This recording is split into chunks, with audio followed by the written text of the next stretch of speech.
بسم اللہ الرحمن الرحیم صلی اللہ علی النبی الامی الرؤوف الرحیم۔ فصل اول در محموز، پہلی فصل محموز کے بیان میں، مشتمل بر دو قسموں پر مشتمل ہے۔ قسم اول در قواعد تخفیف حمزہ، پہلی قسم جو ہے یہ حمزہ کی تخفیف کے قواعد کے بارے میں ہے، حمزہ کی تخفیف کی تو یہ جو فصل اول ہے یہ محموز کے بارے میں ہے، اور محموز کی یہ جو فصل ہے یہ دو قسموں پر مشتمل ہے۔ محموز جو ہے دو قسموں پر تو پہلی فصل جو ہے وہ حمزہ کے تخفیف کے قواعد کے بارے میں ہے، پھر دوسری فصل اس کی گردانوں کے بارے میں آئے گی، ٹھیک ہے۔ تو پہلے انتہائی غور سے آپ نے سننا ہے، سمجھنا ہے، ان قاعدوں کو یاد کرنا ہے۔ تو یہ قاعدے یاد ہوں گے تو آگے جب گردان آئے گی تو ان گردانوں میں ان قاعدوں کو لگایا جائے گا۔ قاعدہ نمبر 1، حمزہ منفردہ ساکنہ وفق حرکت ما قبل خود شود جوازن۔ حمزہ منفردہ ساکنہ اپنے ما قبل کی حرکت کے موافق حرف علت سے بدل جاتا ہے۔ کیا حمزہ منفردہ ساکنہ ما قبل کی حرکت کے موافق حرف علت سے بدل دیا جاتا ہے۔ تو حمزہ منفردہ ساکنہ اپنے ما قبل کی حرکت کے موافق حرف علت سے بدل جاتا ہے، جوازن، ایسا کرنا جائز ہے، ٹھیک ہے۔ تو کیا مطلب، تھوڑی سی تشریح سمجھو۔ حمزہ منفردہ یعنی اکیلا حمزہ، دو حمزہ نہ ہو، جب کہا جاتا ہے نا حمزہ منفردہ تو اس کا مطلب ہے ایک حمزہ ہو، دو حمزہ نہ ہو۔ تو حمزہ منفردہ ساکنہ وہ اکیلا حمزہ ہو اور وہ ساکن بھی ہو، کیا ہو، ساکن بھی ہو۔ تو یہ حمزہ اپنے ما قبل کی حرکت، اپنے ما قبل یعنی جو اس سے پہلے ہوگا، چاہے کوئی بھی ہو، اس سے پہلے جو بھی حرف ہو اس پر جو حرکت ہوگی اس حرکت کے موافق یہ حمزہ بدل جائے گا، اس حرکت کے موافق یہ حمزہ، اگر اس کے ما قبل پر حرکت ہے فتح کی تو حمزہ الف سے بدل جائے گا، اور اگر اس پر حرکت ہے کسرہ کی، ما قبل پر کسرہ کی حرکت ہے تو یہ حمزہ یا سے بدل جائے گا، اور اگر حرکت ضمہ کی ہے ما قبل پر تو حرکت حمزہ جو ہے یہ واو سے بدل جائے گا۔ تو کیا ہے قاعدہ کہ حمزہ منفردہ ساکنہ اپنے ما قبل کی حرکت کے موافق حرف علت سے بدل جائے گا، حرف علت سے بدل جائے گا۔ تو حرف علت کے موافق کون کون سی حرکت آتی ہے، دیکھو غور سے نا۔ جو الف ہے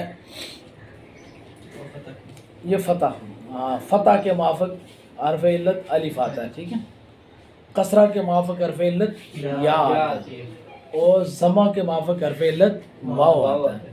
تو اس کا مطلب یہ ہوا کہ جس جگہ پر بھی حمزہ ساکن ہوگا اور حمزہ ساکن سے پہلا جو حرف ہے یعنی حمزہ ساکن کا ما قبل اگر وہ الف ہے تو حمزہ الف سے بدل جائے گا، اگر وہ یا ہے تو حمزہ کسرہ ہے تو حمزہ یا سے بدل جائے گا، اور ضمہ ہے تو حمزہ واو سے بدل جائے گا۔ ضابطہ سمجھ میں آیا؟ دہراؤ کیا ضابطہ ہے۔ حمزہ منفردہ ساکنہ کو حرف علت کے موافق ما قبل کی حرکت کے موافق حرف علت سے بدلنا جائز ہے۔ پھر بولو، حمزہ منفردہ ساکنہ کو ما قبل کی حرکت کے موافق حرف علت سے بدلنا جائز ہے۔ ہاں جی شاہ صاحب آپ بتائیں۔ حمزہ منفردہ ساکنہ کو ما قبل کی حرکت کے موافق جائز ہے، ٹھیک ہے۔ حمزہ منفردہ ساکنہ کو ما قبل کی حرکت کے موافق حرف علت سے بدلنا جائز ہے، ٹھیک ہے۔ مثال جیسے بھی رأسن سے راسن، رأسن سے ذئبن سے ذیبن، اور بؤسن سے بوسن۔ اب تھا رأسن، را حمزہ زبر را، تو رأسن دیکھو حمزہ ہے ساکن ہے، اور حمزہ ساکن سے پہلے کیا آ رہی ہے، را، را کے اوپر کیا آ رہی ہے، فتح۔ تو لہذا فتح کے موافق حمزہ کو کس سے بدلنا چاہیے، الف سے بدلو، راسن، راسن۔ اسی طرح ذئبن، کیا لفظ ہے، ذئبن، حمزہ ساکن ہے، جی، اس کا ماقبل کیا ہے؟ مقصور ہے. اس کا ماقبل جو حرف ہے زال ہے اس پر کسرہ ہے. تو لہذا حمزہ کو کس سے بدل دینا چاہیے؟ یا سے. بدلو. اچھا اسی طرح بو سن. بو حمزہ ساکنہ ہے. حمزہ کا ماقبل کیا ہے؟ مضموم ہے. تو حمزہ کو کس سے بدل دینا چاہیے؟ بدلو. شاباش. یہ قاعدہ ہو گیا. پھر قاعدہ تو حمزہ ساکنہ منفردہ ساکنہ کو ماقبل کی حرکت کے موافق حرف علت سے بدلنا جائز ہے. بس اتنی سی بات ہے. اس کو 9 مرتبہ 10 مرتبہ اس جملے کو آپ بولنے میں کامیاب ہو گئے تو یہ قاعدہ آپ کو یاد ہو جائے گا. حمزہ منفردہ ساکنہ کو ماقبل کے موافق حرف علت سے بدلنا جائز.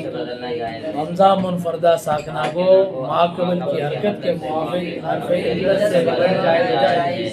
پھر بولو. حمزہ منفردہ ساکنہ کو ماقبل کی حرکت کے موافق حرف علت سے بدلنا جائز. ٹھیک ہے. قاعدہ نمبر 2. قاعدہ نمبر 2. حمزہ ساکنہ بعد حمزہ متحرکہ وجوباً وفق کے حرکت ماقبل شود. اب قاعدہ نمبر 2 یہ ہے کہ حمزہ ساکنہ حمزہ متحرکہ کے بعد آ جائے. حمزہ ساکنہ حمزہ ساکنہ حمزہ متحرکہ کے بعد آ جائے تو اس حمزہ کو ماقبل کی حرکت کے موافق حرف علت سے بدلنا واجب ہے.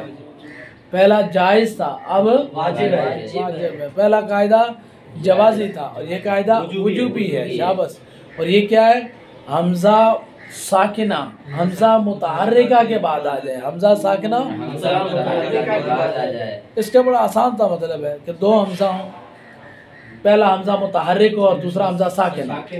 اور وہ جو ساکن حمزہ ہے اس کو متحرک حمزہ کی حرکت کے موافق حرف علت سے بدلنا واجب ہے. جیسے بھئی آمنا. آمنا اصل میں کیا تھا؟ آمنا. آمنا اصل میں کیا تھا؟ آمنا. اب دیکھو آمنا میں 2 حمزہ آ رہے ہیں. حمزہ زبر تو 2 حمزہ آ رہے ہیں. پہلا حمزہ متحرک ہے دوسرا حمزہ ساکن ہے. تو لہذا آپ یہ ساکن حمزہ ہے اس کو ماقبل والے حمزہ کی حرکت کے موافق حرف علت سے بدلو. ماقبل جو حمزہ ہے اس پر کون سی حرکت ہے؟ فتح. جی فتح کی ہے. تو لہذا دوسرے حمزہ کو کس سے بدل دینا چاہیے؟ کس سے بدل دینا چاہیے؟ الف سے. تو بدل دو. آمنا. آمنا سے. اسی طرح ایمان. کیا لفظ ہے؟ ایمان. اب ایمان میں بھی 2 حمزہ آ گئے. پہلا حمزہ متحرک ہے اس پر کسرہ کی حرکت ہے اور دوسرا حمزہ ساکن ہے. تو لہذا ساکن حمزہ کو ماقبل والا جو حمزہ ہے اس کی حرکت کے موافق حرف علت سے بدلنا وجوبی ہے. تو کس سے بدلنا چاہیے؟ دوسرے حمزہ سے. یا سے. دوسرے حمزہ کو یا سے کیوں بدلیں؟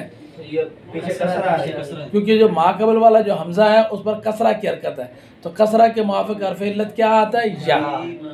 ایمان ہو گیا. اسی طرح اؤمنا. کیا مطلب ہے؟ ہاں اؤمنا تھا تو اب کیا ہو گیا؟ اؤمنا میں قاعدہ لگاؤ 2 حمزہ آ گئے. ہاں تو 2 حمزہ ہیں. پہلا متحرک ہے دوسرا ساکن ہے. پہلے حمزہ پر کون سی حرکت ہے؟ ضمہ پیش. ہاں اور اب جو دوسرا حمزہ ہے ساکن ہے اس کو کس سے بدل دینا چاہیے؟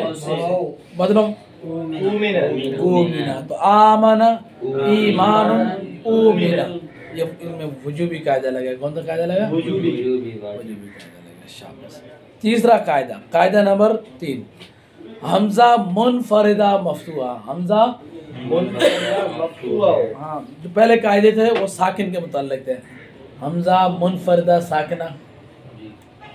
پھر حمزہ ساکنہ حمزہ متحرکہ کے بعد آیا.